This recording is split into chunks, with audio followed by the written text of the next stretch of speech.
We're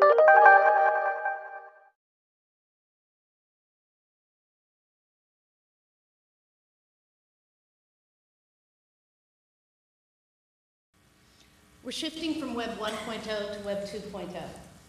The perception of Web 1.0 is it's one-directional web as an information source. And that is the focus, and that is the way that the internet was brought into school. The web is merely an expansion of our library.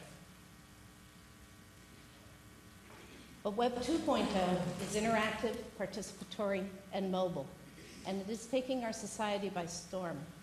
An example, I also do work in cyberbullying, and I set up a site, cyberbully.org, in 2005, fall of 2005. My first materials on cyberbullying did not mention or use the words social networking sites. I had never heard of MySpace. YouTube wasn't in existence. Think of the kids now. The kids who are in high school now were not avidly engaged in social networking when they were in middle school. Kids coming into their freshman year in high school probably were, but virtually all of the middle school students are now avidly engaged in this environment. They're not even yet in high school. This change is rapid, significant, and it's causing major tremors. Web 2.0 is the future of education technology. I need to change the slide and obviously put Second Life in here, but there are kind of three primary ways that these technologies are being used. Blogs, wikis, and podcasting, and Second Life. Sorry, Kevin. Mea culpa. I use the word Web 2.0. And I shared Vicky's concern with the use of the word social networking. Do not use the word social networking in schools. I actually have a blog on that on my site about the dangers of using that term because there's been so much fear-mongering around the term social networking. You do not want to use it in an education environment. I do Web 2.0 or interactive technologies. The opportunities are astounding and amazing. Incredible opportunities to enrich student learning. This is the essential environment to prepare them for life in the 21st century. And it's the opportunity to teach safe and responsible use. We cannot prepare kids for their future unless we are integrating Web 2.0 tools into our schools today, maybe tomorrow, but no later than tomorrow. The challenges. They present management concerns. Yeah. Administrators hear management and they say, oh, liability. Okay, I'm an attorney and I'm talking about these things, okay? The commercial public sites are generally not appropriate for educational use. Sometimes when you say we want to do Web 2.0 or social networking, the public or administrators or school boards think, oh, you want to let kids access MySpace and Facebook at school? No, that's not what we're talking about. But those sites may have intermittent educational value, especially YouTube. It's become an incredibly potent force in our political civic life. So, you know, the minute that news came out about the macaca video, senator from Virginia, every single U.S. history teacher in this country should have been accessing YouTube 8 o'clock class that morning to show that video and discuss with the students what the impact of that might be. We've got way too much fear-mongering about social networking, and we're going to have to deal with it. And we've got an emerging problem of student use of personal digital devices in school, and that's going to continue to cause issues. So what are the typical concerns about how internet use is occurring in schools today? Now, a lot of time when people talk about the digital divide, they talk about the haves and the have-nots. I think there's a far more significant digital divide. We got teens cruising down the information superhighway, accelerators fully engaged without sufficient braking power, while all of us are struggling to get out, well, okay, few exceptions here in the front row, struggling to get out of first gear. We are the digital immigrants. They are the digital natives. We will, most of us, never feel as comfortable in the use of these technologies as they do. Never, ever. We need to deal with it because they still need our leadership in learning how to use these technologies effectively to support their education and their well-being and their communities. We have to deal with the fact that we are the immigrants and they are the natives. Oops, that's my slide. A major challenge in schools is that educators are really nervous about using the internet because they perceive that they need to know it all, okay? They can never know it all. And we've got to get to that point. And administrators are even more of a challenge because administrators come from a position where they are in the top rung of the authority. And so when they don't understand something, they get really uncomfortable and nervous. What we actually have going on here is a change in our society, as profound as the changes brought about by the invention of the printing press, probably more profound. After the invention of the printing press, we saw the scientific revolution, Reformation, and democracy. A dismantling of the authoritarian control in society. Those regions of the planet where the printing press flourished are those regions where democracy has flourished. We are now having a very significant leveling of this hierarchical structure, and that's why lots of people are really nervous. So, internet recess is what is occurring in a lot of schools. Student use of the internet for non-educational activities. And it's during internet recess that misuse occurs. Of special concern are one-to-one laptop programs that have not been effectively designed, and when substitutes are in the classroom.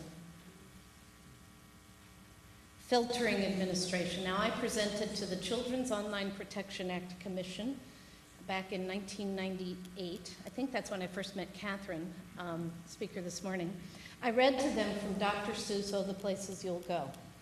You'll look up and down streets, look them over with care. About some you will say, "I don't choose to go there." With your head full of brains and your shoes full of feet, you're too smart to go down any not-so-good streets. You know, if you've got a swimming pool, yes, it's dangerous for children. You can put a fence over, you can block it, whatever. You might keep the younger ones out. But quite frankly, teenagers are going to get over that fence. The only way to protect them is teach them how to swim. Filters will never effectively block access to all pornographic or any other objectionable material. There's roughly a 10% failure rate in the studies have been done. Students can, and staff, can bypass the filter. If you Google, bypass internet filter. A colleague of mine was presenting, and he was presenting on the way cool Web 2.0 technologies, and couldn't get to it in a school, couldn't get to a site because it was blocked. Saw a student in the room, a techie, said, "Hey, can you get me to this?" 30 seconds later, the student was around the filter. Great lesson. Okay, overblocking. Decisions made by the filtering company are not based on instructional objectives. Companies protect what they block as a trade secret. They block material in the appropriate sites and categories with other information. Semantic blocks access to the Gay, Lesbian, Straight Education Network in the category with sexual technique and swinging. They frequently block access to teen-appropriate sites that have controversial information. And if you want to see afterwards, I can show you the example that one filter company, 8E6, has a close corporate relationship with the American Family Association, an arch-conservative organization. Blocking decision-making in schools is not made by staff with the greatest expertise in what's appropriate for kids. Those are your library media specialists. Frequently, they're being made by the tech director, who may or may not be an educator. We got problems with overblocking and underblocking. They frequently block access to controversial health material, especially sexual orientation. But if kids try to find those sites that they're on searching, they can get to some pretty inappropriate material.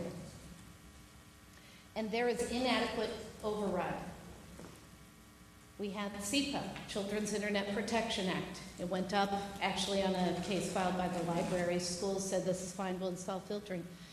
The Supreme Court upheld the constitutionality of CIPA on one basis and one basis only, and that was that filters could effectively and promptly be overridden if they were preventing access to appropriate material. And in far too many districts, it takes hours, days, weeks, or even never to get that filter overridden. Now, I also do work in cyberbullying, and I will tell you it is with significant concern that school counselors, even principals, tell me that they have to go drive home to get to their unblocked computer to view material posted on MySpace that is presenting some concern. It is absolutely outrageous that they cannot immediately bypass the filter when a student comes in and says, something is of concern, I need to show you. Absolutely outrageous. It's also interfering with instruction and student work completion. However, I am told by some of my library friends that they used to have some, frequent, who do have override capability, authority, that the requests for override have diminished. And their perception is that not only do students know how to bypass the filter, the teachers have figured out how to do so also. Supervision and monitoring. In some schools, the false security, in many schools, there is significant false security with the idea that filtering actually works. I mean, it's astounding to believe that people still think filtering works, but a lot of them do. And the other problem is that the heavy investment in schools in filtering technology has restricted the development and actually implementation of better monitoring tools. There's a blog on my blog site entitled Shifting from Blocking to Watching. So, how are we going to turn this around? What's the framework under which we need to do the planning to turn our schools into environments where we can incorporate the Web 2.0 technologies safely, responsibly, in a way that we can justify to that school board and the public who are terrified of MySpace? How can we get from where we are to where we need to be? First of all, we have to focus on effective coordination and continuous improvement. We have to continuously assess, evaluate, modify the ed tech practices. In many schools, the Internet Use Policy was adopted in 1997, 96, and has not been reviewed. The technologies are changing, new opportunities emerging, insight into online risk is also emerging. So we have to constantly change, and it has to be done in an environment where decisions that were made are changed. But it's done without ascribing fault, because people made the best decisions they could at the time based on the information that they had then. Life has simply changed. Ongoing assessment, evaluation, and modification of Internet use management and practices, with regular solicitation of feedback from teachers and students, regular analysis of data, and attention to new technologies and issues.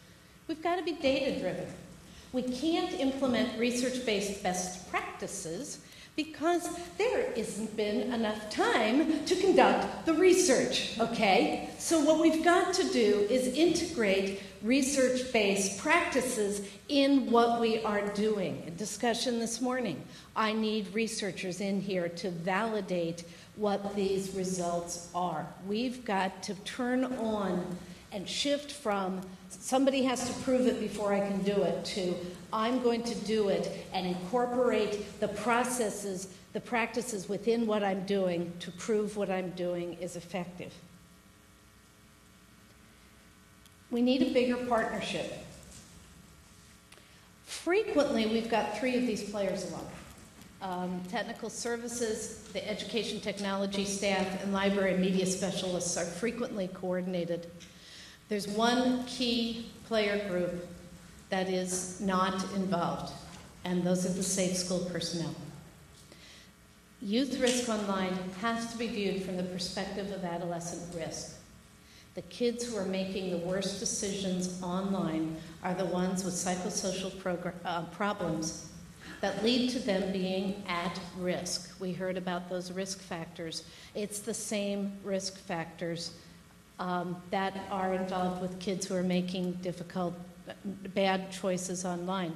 The people who understand effective adolescent risk prevention are the safe school personnel. They would take a look at the vast majority of the current internet safety education curriculum and say, you have got to be kidding. We know that stranger danger warnings are not effective.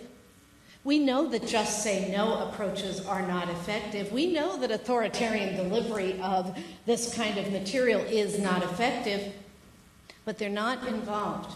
They're not involved at the national level, they're not involved at the state level, and they're not involved at the school level. And that is something that we've got to change. However, there's a challenge. I did a presentation on cyberbullying in a region, Northern California, and the county director of Safe Schools was present. In the course of my presentation, he raised his hand and asked me what instant messaging was. Okay? So we've got a major educational and coordination task. I had dinner last night with Kathy O'Neill from the New Jersey Department of Education, and I strongly encouraged her in this direction, at the state level. SEPA compliance. We still have to be in compliance with SEPA. SEPA has two requirements, actually. Actually, what happened in the legislation is they had two bills proceeding, and at the end they schmoozed them together, which makes it look kind of weird. But the one that most people think of is, we have to install filtering. The other requirement is for an internet safety plan. And that actually would have been the preferable bill had it been passed. Here's what the Internet Safety Plan is supposed to address. Access by minors to inappropriate material. Safety and security of minors when using email, chat, and other forms of electronic communication. They were foreshadowing where we needed to go in school. Unauthorized access, including hacking and other unlawful activities. Unauthorized disclosure, use, dissemination of personal information of students. And I'm not sure how measures designed to restrict minors' access to material harmful to minors is different from the first point, but it's in there, so I included it. So the components of the Internet Safety Plan need to be kind of incorporated within this Internet use policy. The Internet use policy needs to be clearly written. On my website, if you go under cyberbullying and the appendices to my cyberbullying book, which, oh, by the way, there's a flyer out there and you can buy for a discount for a limited period of time, I have a template internet use policy. Actually, I'll drop back 5 and tell you.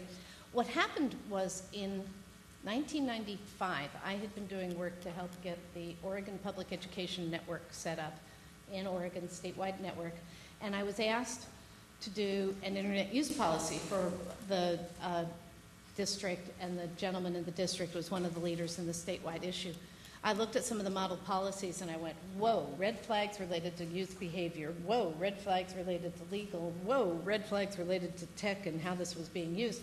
And I said, I would really need to take this time, and especially the legal issues. And he said, well, we have an attorney. Not that that attorney knew anything about technology. And so having lost that contract, I spent the next 3 months really diligently focusing on the legal issues. Wrote a K-12 ethical and legal analysis of K-12 internet use policies, and the first template, and a template policy that I put on the internet as honor text and asked that if districts used the policy, they'd send me $50, and I actually was paid relatively well for that. The New York City School District, actually, their policy is based on my initial template. My most updated template is on my website. It's in the appendices to my cyberbullying book. We need to have appropriate enforcement, and there's some issues we need to address there. As the internet use has become much more integrated into what students have to use for study, it's really not going to be appropriate to say, well, you misused the internet, you can't use it for a month. It's not going to work. So we have to have better, appropriate enforcement. And it needs to be effectively communicated, reviewed by teachers, reminders in the lab, and reminders on the screen. These are the common provisions. Focus on education purpose, we're going to discuss that. Access to online materials, defining what's appropriate in schools and not appropriate, or may be appropriate under certain circumstances. Privacy and communication safety, inappropriate activities, system security and resource limits, and students' rights. And students do have rights in the use of technology. Now, question, do you have to have a parent signature? And that's a major challenge for many schools. I think at this point in time it is advisable to have a parent signature, especially if you're expanding into Web 2.0 technologies. And the reason for that is that in your parent signature document you also have a limitation of liability clause. Secondly, these kids are going to be posting information on the internet, and you want parent permission for the material that is going to be disclosed by their child, especially with all the fear-mongering about predators and stuff, which is largely inaccurate. Also, young people are going to be posting their own works online, and young people own the copyright to those works. Schools do not have, actually legally, do not have the right to post copyrighted work by someone else without permission of the creator. These are minors. Minors cannot grant legal permission. So you need permission to post kids' work on the internet. So, but these documents don't have to be signed every year. You can sign at enrollment time within the school because you're at a different school level kind of thing. So, but I do believe that there is a need for parent signature. The Internet Use Policy Review by teachers provides a teachable moment to discuss why are there provisions in this policy. And I urge an expansion of that moment, discussing the school Internet use policy, parent standards and values, terms of use of their favorite websites, pull them in, discuss those, and get some employee internet use policy agreements from the companies in your region and have them evaluate those. What you'll find is there's some significant similarity in the provisions of all of these. And I think that communicates a real important message to kids. This is probably the most important slide and the most important statement, and comes from my favorite book when I was a kid, The Secret Garden. Where you tend a rose, a thistle cannot grow. If students are engaged in high-quality learning activities in an environment with effective supervision and appropriate monitoring, they will have this opportunity, and I should have added incentive, to engage in misuse.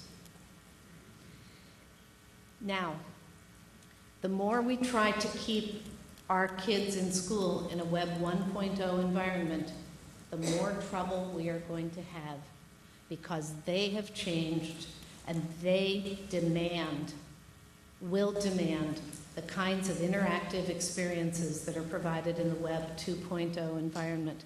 So we can try blocking and preventing and restricting and try to keep the internet in schools at a Web 1.0, and all we will do is increase the problems, increase the misuse. They will not have it. The only way to effectively address internet use management in schools is to expand into the Web 2.0 world, because that will create that rose that will prevent the thistles from growing. So, we do need to have some boundaries on how the internet is used in school. Student internet use in school should only be for educational activities. When they get to the workplace, their use of the internet at work should only be for workplace activities. They need to learn to distinguish between social use of the internet and limited purpose use of the internet, and school is a very appropriate place to start learning that. This is a critically important lesson for them to learn. We have significant problems out in the workplace with social use of the technologies that the employees simply do not understand is wrong, and then they get found out and fired. But we have to define what is educational use. And that shouldn't be limited to class assignments. We do not create a library and tell children they can only check out books if it's related to a course assignment. So, schools can decide this differently. This is my recommendation, that it's educational use means class assignments, extra credit projects, high-quality teacher-selected work completion reward activities, and independent approved research or use. The curriculum objectives need to address how technology is used as a tool to enhance student learning in the subject issues. Not just technical skills, already mentioned. No, we're not teaching children how to blog. We're using blogging to teach children about Shakespeare. We're using wikis to teach children about this scientific principle. In many school districts, the person providing professional development around education technology is still part of the technical services department. Technology is curriculum and instruction. Our school district, the school district my kids go to, the woman in charge of professional development was moved to curriculum instruction only 2 years ago. In many districts, it still has not happened. The most important thing following the curriculum objectives is ongoing professional development. And we need to be using these Web 2.0 technologies to facilitate that professional development. And I know I have a speaker. There's a speaker next panel who'll be discussing that. The best way to get teachers excited and enthused about these technologies is to help them learn how it can assist them in their workload. There need to be clear standards and expectations in schools. Whenever a teacher allows students to use computers, the teacher should have a well-designed lesson plan and extra credit projects or work completion activities. I've been told by way too many. I was in University of Maryland last October, and the classified computer lab aide told me she's constantly having problems with the teachers bringing their class to the computer lab, telling them to have fun surfing the internet, and they expect her to prevent the students from going to places that they shouldn't be going. No lesson plans whatsoever. And since with her position, she's not in a position to challenge the teachers, and she gets no support from administrators to make sure that these expectations are clear. It's also really important to have standards for substitutes, because that's when you got a lot of potential for misuse in school. And periodic review of usage data to find out where kids are going on the internet. There was a study, N2H2 is a filtering company, it's been purchased by somebody else. Early on, late 90s, they had a study that was on their site talking about how filtering was so effective in keeping kids in safe places on the internet. And they had different places where the kids were going and classifications. One of them was instructional resources and computing. 16% of the sites the students accessed were in that category. News and sports was second, and the remainder was non-educational. I reinterpreted their data and started, distributing this through some email discussion groups. And interesting thing is the study disappeared from their site. We still need to, and the internet still is an effective research library. We need more effective Web 1.0 resources. We need to have the resources that allow teachers to easily create lesson plans and restrict access to selected sites. And we need to use those resources to establish a safer environment for young kids.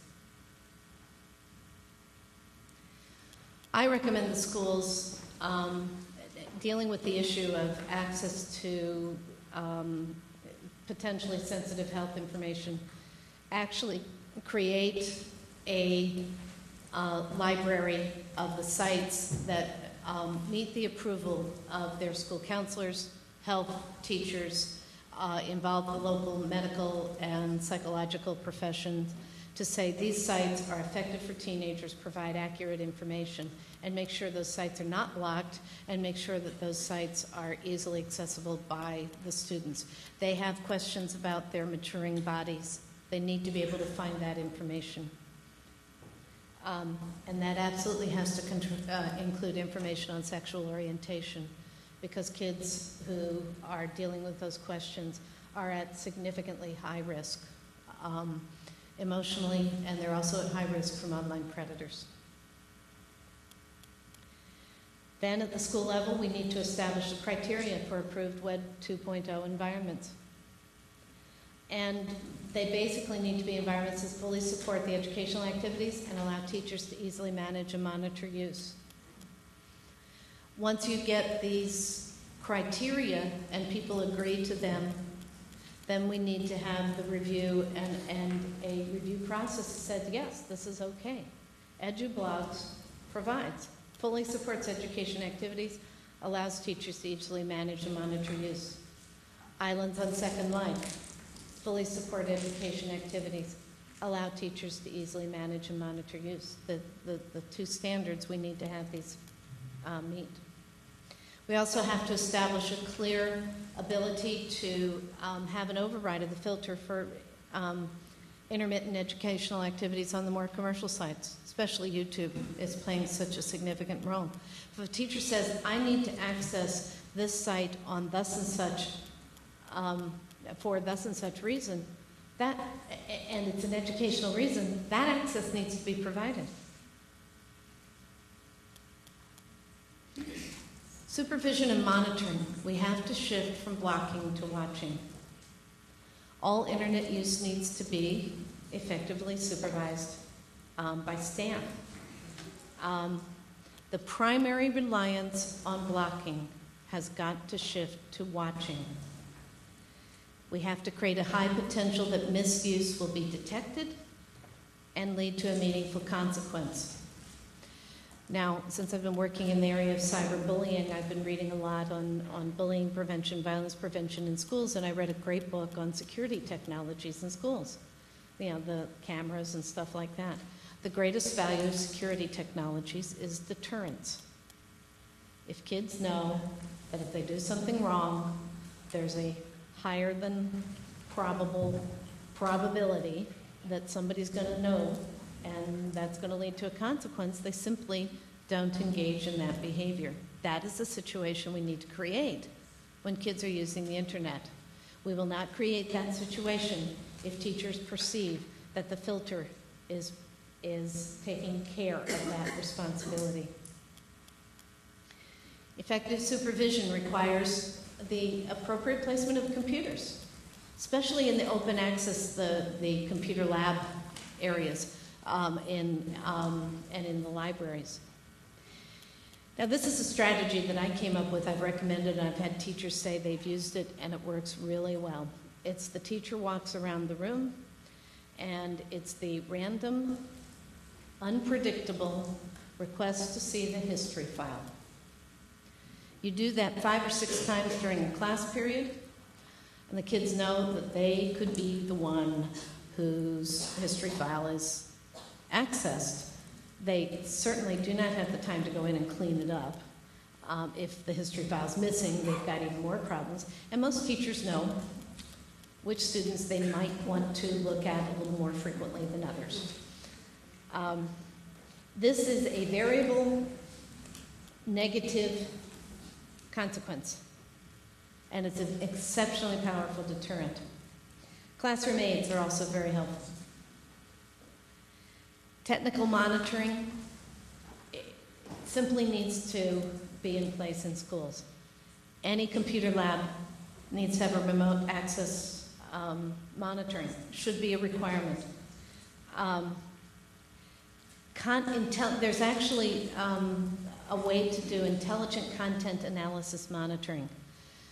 I would only do that if there are significant problems. It's pretty darn costly. I'd rather see the focus put in other areas. But if there are significant concerns on the laptop programs, especially if those laptops are going home, that might be something that is necessary. We need to administer the filters responsibly. Who's decided which sites or categories are blocked? What's the educational or technical basis of that decision? And how rapidly can the filter be overridden for either school safety or instructional reasons? Library media and instructional staff are the ones who understand what material is appropriate for kids. And they are the ones who should be responsible for those decisions. And in so many districts, I hear, they are not. It's your technical services staff who are deciding which categories are blocked. That's absolute nonsense. Technology staff should address concerns related to bandwidth and security. And then we have to address the issues where the instructional use might conflict with the bandwidth, especially. Essential that schools provide override authority. And that's either through selected staff in the building and sufficient number of staff who are there if it's needed, or a really well-staffed support desk. And it's got to be rapid. It's got to be, hi, I need to get to a site. Thank you. Especially in the school safety issues. Push this, now this is an aside to a relatively sophisticated ed tech audience. This is the issue that you can use. The safety issue frequently will get more resonance among school administrators. So if you push the safety aspects of the need for an override, then you can expand that to override capability for instructional purposes. Temporary overrides are recorded, and that ensures accountability. So you can establish an override report process. You'll note this is included for those administrators who need to have the security that things are going to be accountable. That's a lot of the logic behind what's in this presentation. We've got bandwidth concerns, and they are legitimate and they need to be addressed. How are we going to address them? You got big pipe meets little garden hose in many school districts, so have got to be addressed. The issue of bypassing the filter. Are students or staff bypassing the filter? If so, you've got to ask why. Because this is a management issue, not a filtering issue, and you're not going to resolve it by more and more blocking. If they're bypassing the filter to get to non-educational sites, then we need to focus on what's being done to support educational use, professional development, curriculum development, et cetera, and effective supervision and monitoring. If they're bypassing the filter to get to educational sites, then we've got some major problems in the categories and how this has been selected. It's essential to recognize that accidental access happens. I did some work on the case of Julia Merrow, Connecticut substitute teacher who was convicted of harming minors because the spyware-laden computer in her classroom got into a porn trap. The school overreacted, and they had to deal, and they turned her in. We need a responsible assessment. I'm at 2 minutes more? Oh my goodness. And a fair investigation. I'm going to skip that one. Internet safety education for kids. We need to provide simple guidelines for children, and teens need to know what the risks are, how to avoid risky situations, detect if they're at risk, respond when to ask help, and how to make good choices. We need to respect kids when we deliver this instruction. And we need to tell kids what actions adults can take if there's a problem, because they're not going to turn to an adult if they don't know what the adult can do. We've got to stop the fear-mongering. And now a major problem is that the vast majority of the instructional material that's out there does engage in fear-mongering.